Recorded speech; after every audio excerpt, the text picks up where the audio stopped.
The recent deaths and the huge weekend rallies in some capital cities has intensified the motivation and the urgency to effectively tackle domestic violence.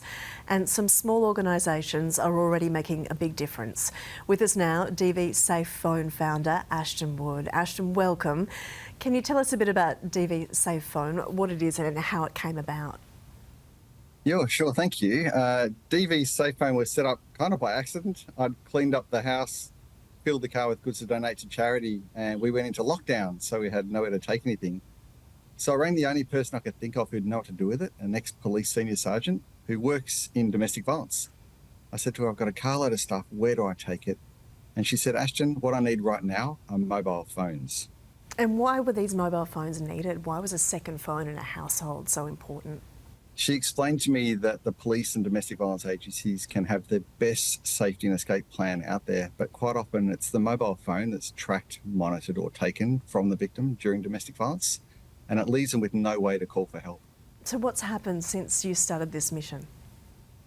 So I went out to my friends and asked them, and I had a few phones in my drawer, and a lot of my friends did too. And 4 years later, we've collected over 22,000 mobile phones. Wow. We bring them in here to the office, test them, put screens on them, batteries, new charger cables, and we give them out to over 360 police stations and agencies across the country. It's empowering, isn't it? And it's saving lives.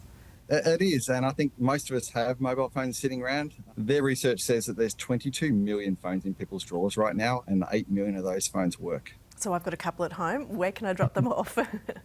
Yeah, we have a map on our website which has all our 850 locations around the country where people can drop their old phones into. We have another map for victims who need a phone. They can reach out through that map to find their closest agency who has our phones ready to go.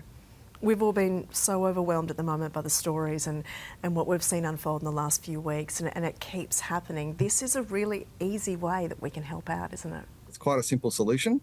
We just need your old phones and some dollars. Phones are expensive to fix, so we would love donations as well, financial donations to keep the doors open here. And what have you told about how empowering it is for mostly, I guess, women in these cases to be given this second phone? What does it mean to them? It's huge. So as part of their safety and escape plan, it takes women generally 7 to 9 occurrences of domestic violence to get the support and help they need to get out. They take these phones through the police and agencies. They use this to keep themselves safe, and they keep it for the rest of their life. We never need the phone back. In fact, we recommend they put a hammer through the old phone because it's probably being tracked. Well, Ashton, thank you so much for what you're doing. It is small, but it is huge at the same time. Thank you so much for your support.